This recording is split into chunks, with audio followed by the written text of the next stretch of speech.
the X-Wing started to open. I was like, oh. I know what that means.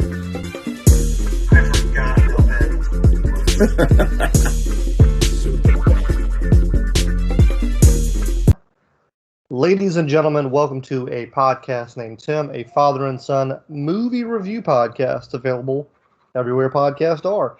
Please leave a rating and review for us on the podcast app of your choice. And of course, check out our YouTube channel where we have bonus movie reviews, a video version of this podcast, Power Ranger reviews, Star Wars book reviews, Bad Batch, a bunch of other stuff. Should say this week we're in the middle of the finals, and Space Jam 2 is about to come out, so we thought we would do Game Day and Wolves, which are two basketball-themed movies. And let's see, Facebook, Twitter, Instagram, podcast named Tim, and then podcastnamedtim.com. You can find out all the movies we've watched and check out our reviews. Basically, that's the archives. I am Zach. Dad, how are you today, good sir? Almost awake and fantastic. Almost. I understand. Well, as we were just talking about literally 2 seconds ago, I didn't watch a lot this week. I did a lot of reading this week, and adventuring outside and stuff like that. So read. You mean literally outside? Yeah, literally outside. Ooh, I know. Ugh. It was 9 degrees this week. It was hot on some of them days, but read The Courtship of Princess Leia, which was a Star Wars Legends book. Review is up on the YouTube channel. It was kind of weird. It's so just to give you the quick synopsis, because I know you're not really into that, but so like after the war, it's a couple years after the war. Everything's done. These rich group of planets show up. This prince wants to marry Leia, and they have a bunch of ships that can help them kind of defeat the rest of the empire that's kind of hanging out. She's thinking about it because he's kind of cute and stuff. Right. And Han kidnaps her because he's like, I'm not letting you go. Well, he's a pirate. And takes her to a planet that is full of witches, basically. Force witches. Oh. Yep. I didn't know we had those. They are in the canon now, but they're a little different. And these Force witches ride Rancors like they're horses. Like the ones that were on the outside of the Jabba the Hutt monster in the pit. Those things. Gotcha. They've tamed them and ride them as horses. Yeah. That's the movie. Oh, that's the book. And I also finished the newest High Republic book called The Rising Storm, which was really good. I saw that on the shelf yesterday. I saw a couple of books yesterday. I meant to ask you. Yeah. The High Republic's been really good. They're dense in some respects because there's so many characters that they're introducing, and obviously they're all new characters. Star Wars books normally work because you can kind of shorthand the characters. It's like, all right, I know at least some of these people that are in this book, but when you're introducing a whole new set of people, it's a challenge. But they have, this is the third book I think in that publishing arc they're doing, and third main one, I guess, and it was really good. Cool. So, and the review for that will be out soon. So, what you watch? Done. No, I watched the whole series of first season of Clarice. Okay. It was okay. I wouldn't mind the second series. I'd like to see what they do with it because they really relied on the movie and the pre-existing storyline. Yeah. They stuck in a story in between it, but they interwound the girl that survived. Mm-hmm. What was his name? Totally forgot his name now. Hannibal Lecter? No. Ghostface. Wrong movie. Anyway, the person that survived, Buffalo Bill. Yeah. She was kind of intertwined in her life, and Clarice they kept having to refer back to. This was the year after Buffalo Bill, so she was having to get counseling, and still people questioning, whether or not she should be an agent because she didn't exactly follow rules and all this. So it kept going back and forth with that, but it was decent. It was good. Okay. kind of did I mean, it wasn't nowhere near as morbid as Hannibal. Right. They left that to Hannibal. But there's talk that it's probably going to be a streaming for Paramount instead of going straight back onto the network. And supposedly that's what they counted on anyway. Right. Apparently a lot of shows have been doing that. They're kind of they're getting onto the network hoping to be a streaming show. And I'm not sure if that's because they get to do short seasons and they can curse more, or not sure what the reasoning is. I can't imagine it would have anything to do with the cost of the show. So yeah. But did I not watch anything else? No, just my regular shows that are. I forgot to mention. Anyway. I did watch some hoops. Watched Game 1 and Game 2 of the NBA Finals. And me and the wife finished, I believe I mentioned this last episode, we finished Star Wars The Clone Wars, and we are a couple episodes into Rebels now. So it's kind of a Star Wars heavy week, but that reminded me, have you seen or heard of Star Wars Visions, which is the next show that's coming out? Seen it in print, have not read about it. Okay. It's coming in late September. They worked with like 10 different anime studios to tell what I'm guessing are going to be shorter stories, I'm assuming maybe only like 15-minute episodes, but they basically each get to do their own little story. They're non-canon, so it's kind of weird. This is the first time Disney is kind of purposely making something that's non-canon. But they're just going to let these anime studios play in the Star Wars world, basically. So, not sure how I feel about that. Well, and what's also weird is I think they're also getting a book, which is going to be non-canon, based on one of the episodes. So I don't know. It'll be interesting to watch. So, but yeah. Well, let's go ahead and hop into game day. Because it is game day. Game 3 of the finals is happening tonight as we record. Suns up 2-0. Suns are up 2-0. Thought I heard. And I think they'll probably pull it out. But before we do that, let's take a quick moment to pause and hear a word from our sponsor. So Game Day came out in 1999. We watched it on Amazon Prime. I'm sure it's available other places free as well. Has an R rating, 1 hour and 46-minute runtime, a 5.3 on IMDb. No tomato meter, but on the audience score, which it says this is 100 ratings at least, it has an 82 from the audience. Stars one Richard Lewis, written and directed by Steve Klein. There's some other little interesting people who pop into this movie that we'll get into, but it's a Richard Lewis movie. Basically, Richard Lewis plays Steve Adler, who was a high-profile basketball coach at the University of Kentucky at one point. Made 5 championships, didn't win any of them, and now he is at some little no-name college, and he has somehow brought them to the championship, and we are kind of chronicling. Is it college or high school? I got the impression it was college because Kenny Albert was there. Yeah. Yeah. Oh, yeah, and it said National College Basketball something. So he's at some little small college. They have made the championship. The championship game, for whatever reason, is in their gym, which they get into. But and we're basically seeing the coach in his day, what he is doing, the actual day of the game. This is my selection, so I'll let you go first. This gets my weak crying, heart pounding, heart hurting award of the year. There is an awesome movie in the middle of this pile of shit. And I was so irritated. Oh, if they had just, even the tagline was "This isn't Hoosiers."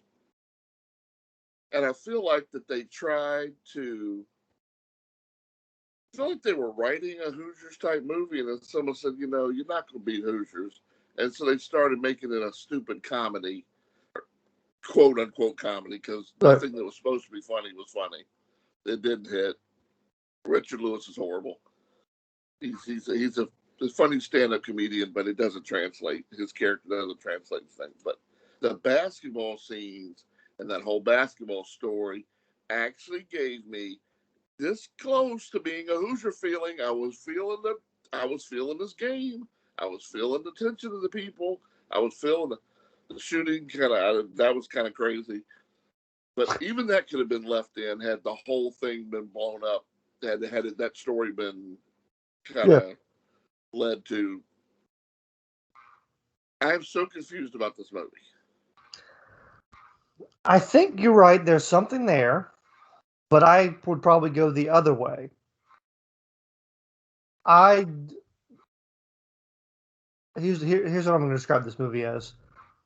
Did you get the feeling that this felt like someone trying to emulate the Coen brothers? Not until you said it, and then I can see where you're going with it. Yeah, because it's very just weird humor, weird people. When we was like, because the basketball is only like the last like 25 minutes of this movie. There's no basketball till then whatsoever. Oh, I disagree. Well, and what I was going to say was, when we got to that point, I paused it. I paused the movie before the basketball came on. I looked over at my wife because she wasn't really paying attention, but she was there, and I said, I hope and pray that they finish this movie with zero basketball. I was like, at this point, I was like, just give me the halftime speech, give me the end of the game, just the talking. I don't want any speech. I want just all the things surrounding the game. I didn't want any basketball.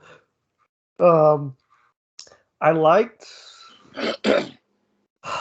There's a lot of weird things. It's a weird casted movie, first of all, with just random humor. You've got Richard Lewis doing his bit. Sticky Fingers is in the movie, who I think I messaged you about when I was watching. Who else is in it? A much missed comedian is in it. Greg Giraldo. Greg Giraldo. Love Greg Giraldo.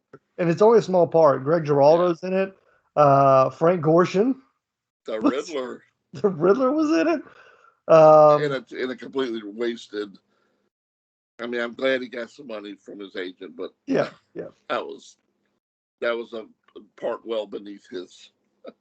So, I liked some of the gambling stuff with the dad because I liked watching him. I thought his performance was good. It was weird and creepy, and I liked him.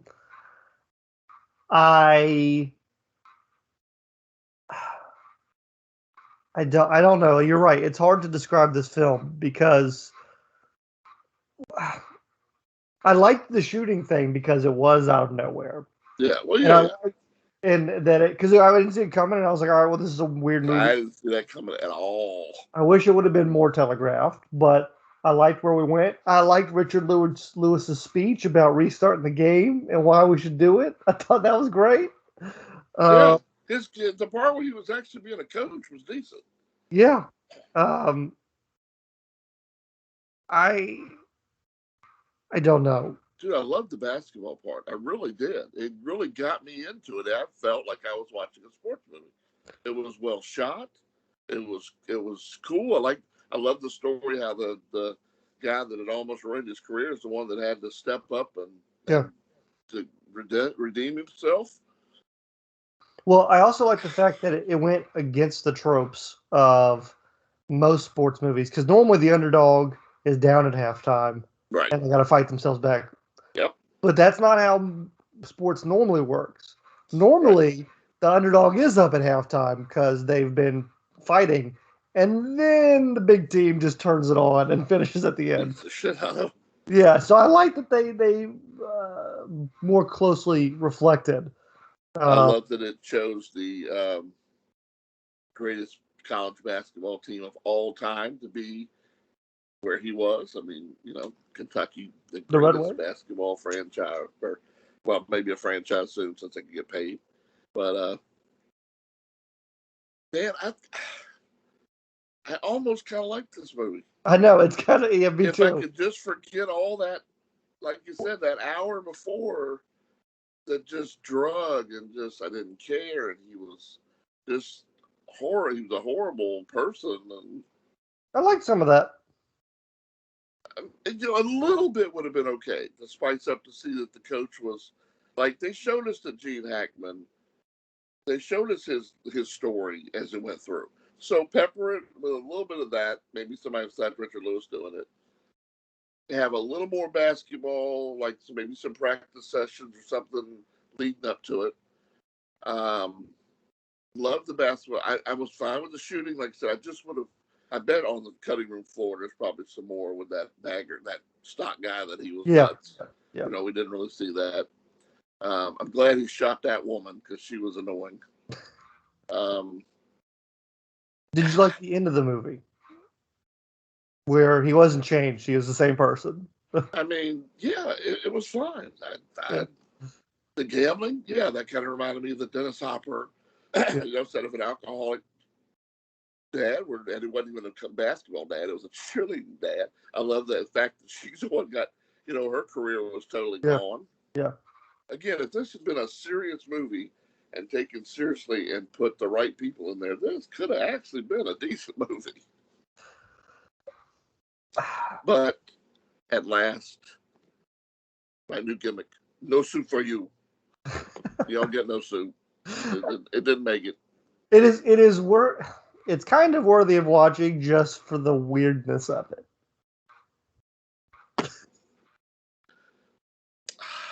I refuse to say I didn't like this movie. Yeah. I'm not gonna say I loved it, but I ain't gonna say I liked it or didn't like it. I don't know. It's somewhere. I'd watch the last 30 minutes, I guess.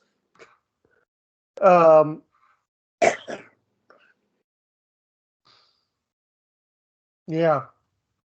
It was like a I don't know, just a weird snapshot of this small town and the people in it.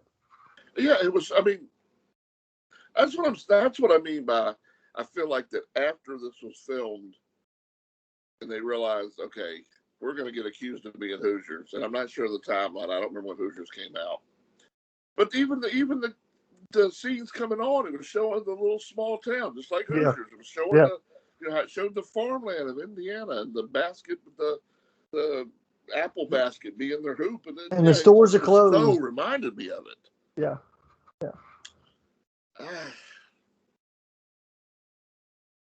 Yeah, I can't really say much else about it except for at the end of it, I was more saddened by the fact that the right people didn't have this, which it was written and directed by the same person. So what can you do about that?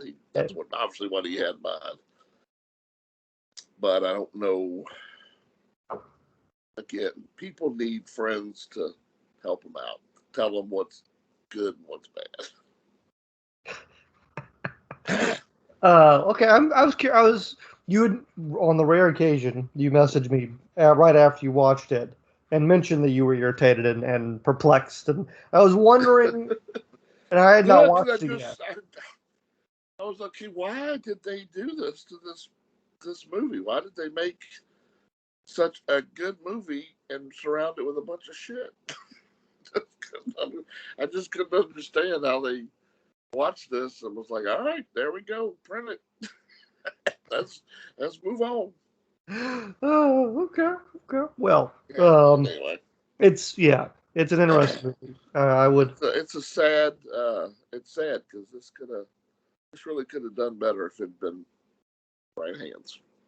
Okay, well, I've never heard of it. I don't remember this being out or anything. I just randomly stumbled upon it looking for basketball movies. Yeah. And like I told you, I was like, oh, Richard Lewis is playing a coach in a basketball movie.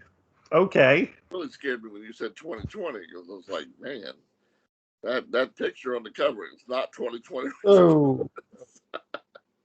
So, I don't know. Okay. Well, let's go ahead and hop to your movie, which is Wolves. Came out in 2016, an R rating, 1 hour and 49-minute runtime, a 5.7 on IMDb, a 36 on the tomato meter, and a 44 from the audience score. It is written and directed by Bart Frundelich. I guess that's how you say that name. I saw it, but I didn't even try it. Stars Taylor John Smith, Michael Shannon, again, someone else who I would have never expected to be in a basketball movie. Carla Jolino, and I don't know how you say her name. Other people. Beats. Ms. Beats. Basically, there is a small, I guess, prep school, and I guess it's in New York, that Anthony, our main character, plays at. He wants to go to Cornell. The issue is he's a shooter, but he doesn't quite have the other aggressive nature that you need to be a basketball star. And his dad has a gambling problem, and some other things happen in his life. Things don't go well for Mr. Anthony, but then they do in some respects. This was your pick. I'll go ahead and give my thoughts. I really enjoyed this movie a lot. I liked Socrates and his gimmick of being the ex-NBA guy, trying to teach him how to get motivated. I thought Anthony, or Taylor John Smith, whatever, and Michael Shannon both had really good performances. Michael Shannon is a weird ass dude, but the dude can act. Yeah. Both of them were great in this. I loved the ending where the son, to spite his father, put himself in the game. Wonderful. So, what did you think of Wolves? Yeah, I really liked it. Yeah. And again, just like you, I found this just scrolling and like, oh, there we go. I'd never heard of it. Saw Michael Shannon was in it, and I always enjoy watching that creepy ass mofo act. He sat down one day and told me he wanted to be a leading actor, and his agent said, "Not the way you look, because you just look creepy." He is one of the creepiest looking guys ever. Yeah, everything about it. I like the story. I like the horrible relationship that the guy had. That kind of reminded me of This Boy's Life a little bit with De Niro and Leonardo DiCaprio. Which was also basketball, but it was a good movie. It was I don't know, probably straight to video or straight to cable, whatever it was, but straight to Hulu or something. Yeah, something. But yeah, it was enjoyable because I liked the movie. It wasn't an enjoyable movie. It was dark and it was. Well, yes. Let me tell you the creepiest part of this movie. When Anthony is trying to mess around with his lady friend, and he walks out, and his dad grabs his hand and sniffs his hand and goes, "That's my boy." That was creepy as shit. And I was just... I always waited for that moment, but you never brought the girls home. It was like, oh. I guess that was just, they didn't need to do that. No. They didn't have a very high opinion of Michael Shannon. Yeah. But that was the nail in the coffin. Yeah. Yeah, that was pretty crazy.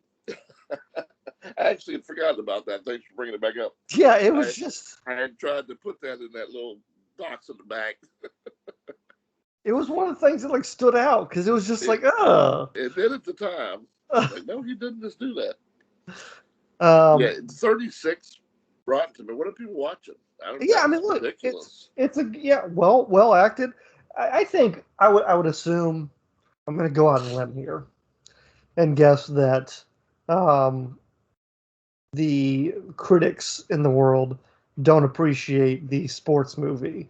And look, they're formulaic, and this had some of the formulas, but this played on those formulas very well. Yeah. Because what would it normally be? It normally would have been redemption for Daddy. Well, no, it would have normally been, the dad is gambling on his games and he wants his son to throw the game, and Right. that would have been the dynamic. Or the kid would have gone into the game already and then got hurt or couldn't finish or whatever. Like, those are the things you would have expected. But the fact that he was out of the game, his dad bet on the other team, and he purposely put himself in the game to screw his dad. And then, as the cherry on top, sat and watched as the people just walked him out. Yeah. No one was not to happen. Yeah. I was like, damn, that's cold blooded. Yeah. Do you think he got the scholarship to Cornell? Well, if the Nard dog, you know what that means, can No. get into Cornell, anyone can. That's an Office reference. Oh. Andy is from Cornell. Oh. And that's a running joke because he likes to tell everyone he's from Cornell like every 5 seconds. Oh, okay. So, yeah. Probably not. Yeah. I mean, I don't know. I would. Those two, I mean, the scouts. Well, first of all, I saw him injured. So that's. But they saw him tough it out, man. He had the killer instinct. Tough it out. All right, let's say he went to Cornell. What happened to the dad then? Did he meet his fate at the end, or did they just beat the crap out of him, or is his gambling days over because he is over? I think he is over. I think he's over. Why? It's dumb enough to have one or two bookies, people after you, but just to keep going and going and going with different ones, but that's a gambler. I mean, yeah.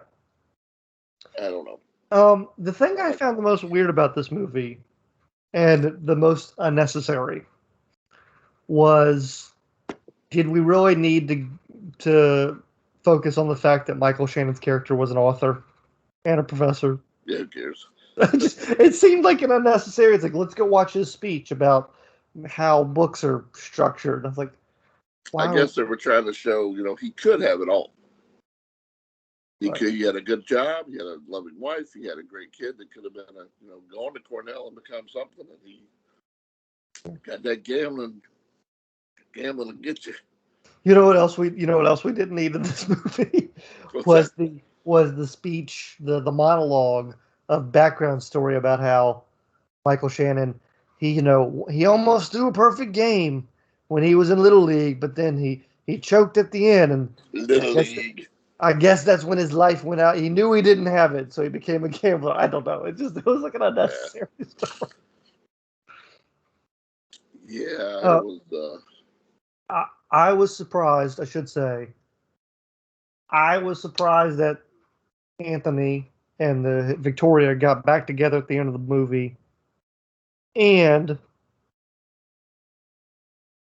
especially because the whole going to UCLA thing.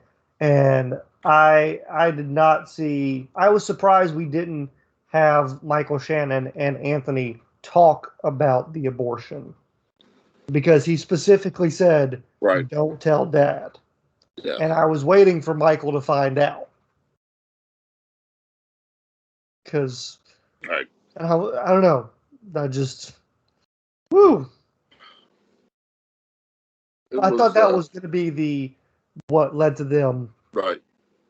So, here was what I thought was the only part that I thought was strange. So, did we actually know, or did his dad hurt him on purpose to take him out of being able to play in that game? No, or was that just a her circumstance that just... No, I think we were supposed to get out of that he's just an ultra competitive person. Right.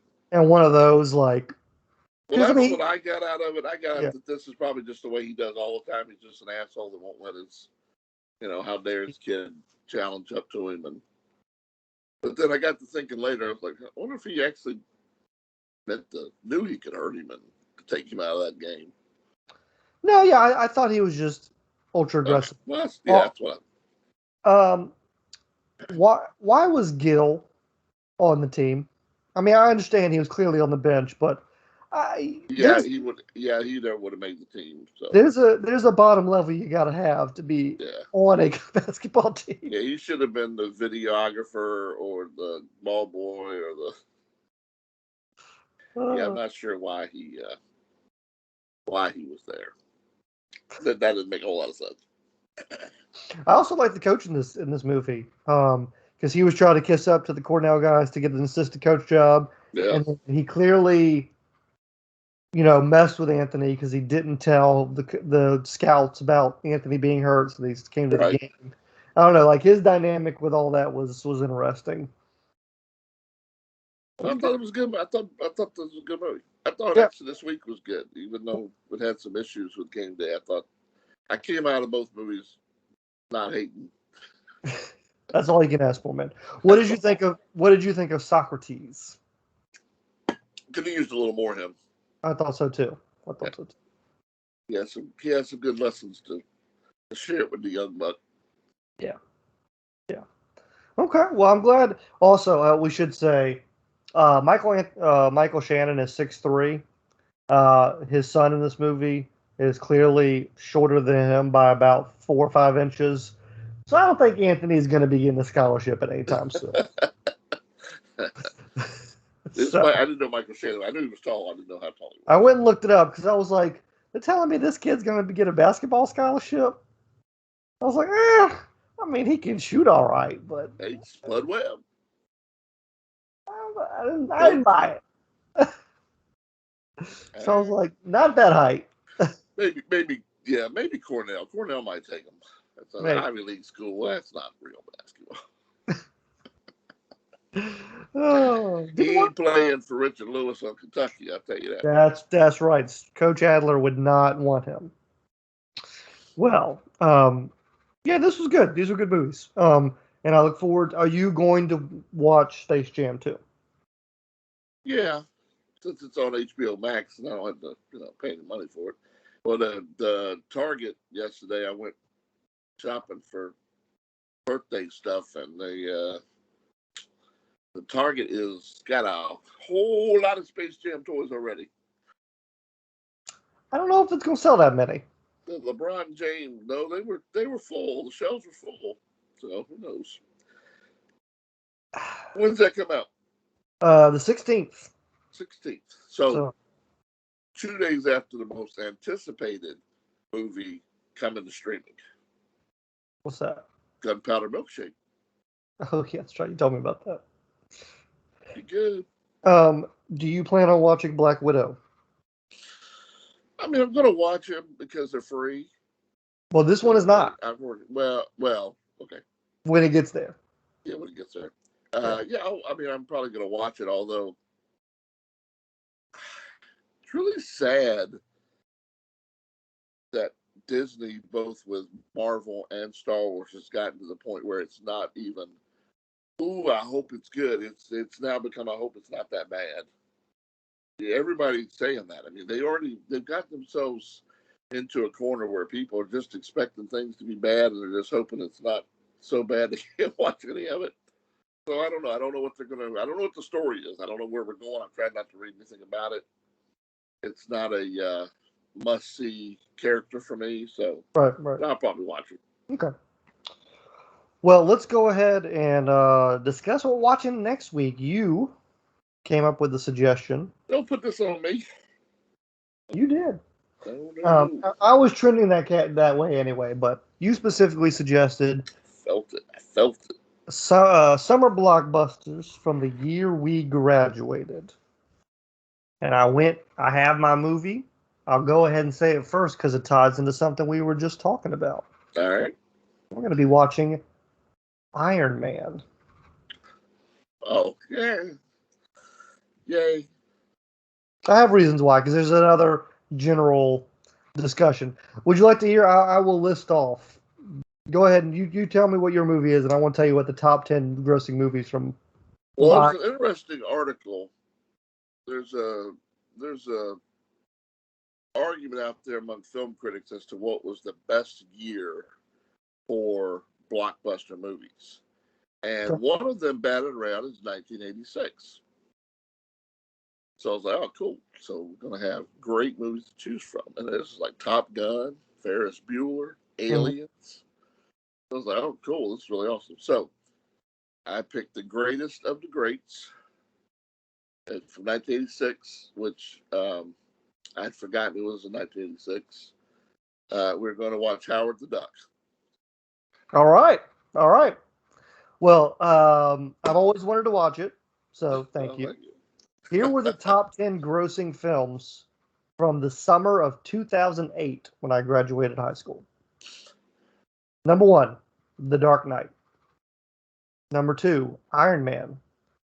Indiana Jones and the Kingdom of the Crystal Skull was 3. Hancock, WALL-E, Kung Fu Panda. Hancock. Will Yeah. Smith. Yeah. Gotcha. WALL-E, that's the top 5. Kung Fu Panda, Sex and the City, The Chronicles of Narnia, Prince Caspian, The Incredible Hulk, and Wanted. That's the top 10. There is an interesting fact that we'll get into. Actually, I'll tell you now.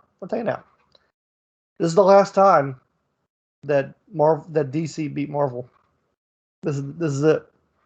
Yeah. Because 4 years later, when they went head to head again, when I graduated college, because I looked there too, just in case. The Avengers was number 1, and number 2, The Dark Knight Rises. This is it. This was the last. Both of those were on your graduation times. Yeah, but this is it. This was the last moment. This is the last time that DC beat Marvel. This was the beginning of the Marvel rise. So I figured with the newest Marvel movie coming out, it made sense to do the Howard the Duck is on Peacock. Okay, I think I saw it somewhere else as well. Iron Man, Disney Plus, obviously. So, and I think most of these movies in the top 10, me and you have watched, just about all of them. Yeah, we're gonna do Iron Man. Man and Howard the Duck. Love it. I couldn't give you Top Gun or Aliens. Those are not true blockbusters. The anticipation of this movie was just absurd. You could not. I mean, George Lucas being the executive producer, right? Yeah. You just could not turn on television or see an ad or anything that was not Howard the Duck. Oh my Lord. It was crazy. We all rushed to the theaters. Saw Howard the Duck. So. Well, I did not want to pick The Dark Knight because we will save our Batman movies for another time. Even though it was the top grossing summer blockbuster that year. Right. But Howard the Duck was not.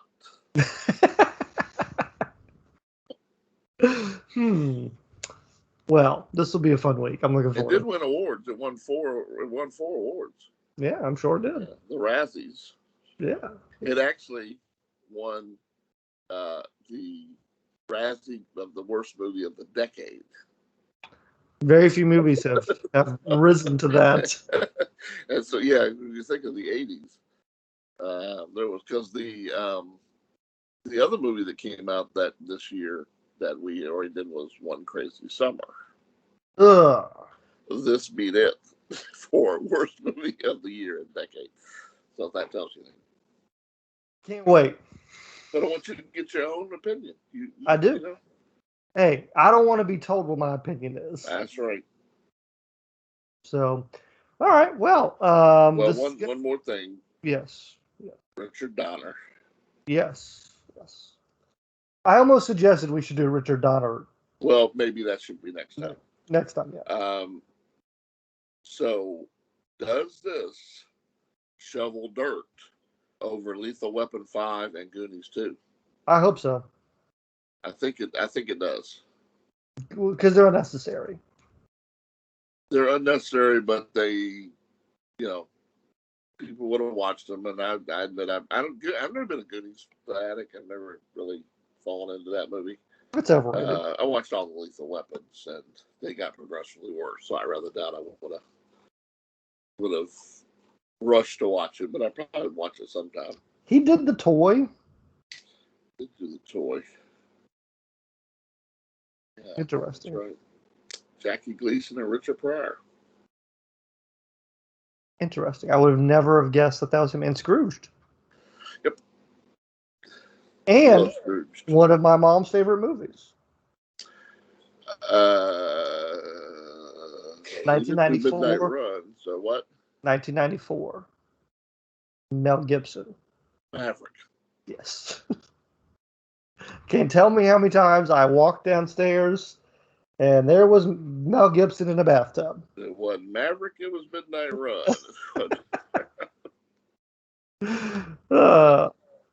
Yeah. Yep. Anyway.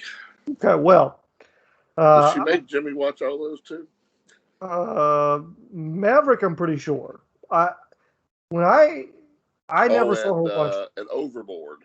Yes. She watched those two more than I never saw her watch Midnight Run. But the other two were on all the time. Well, she probably didn't want you to expose to that cursing from Midnight Run, not knowing that when you went to Dad's, you heard it anyway. Yes. So, okay. Well, this is going to be a fun week. I'm going to try once again to sneak Howard the Duck in on Alex. I snuck Rubber in on him and was successful. I'm gonna try and get the wife to watch Howard the Duck because I'm assuming she has not watched it. So what? Yeah. So we'll see. Does it? The question of the week is: does Howard the Duck fall into so bad it's good, or is it just plain horrible? Can't wait. Well, you enjoy the rest of your day. I get to go out into the heat for a couple hours. Go back to bed. Well, we will see you all next time on a podcast named Tim.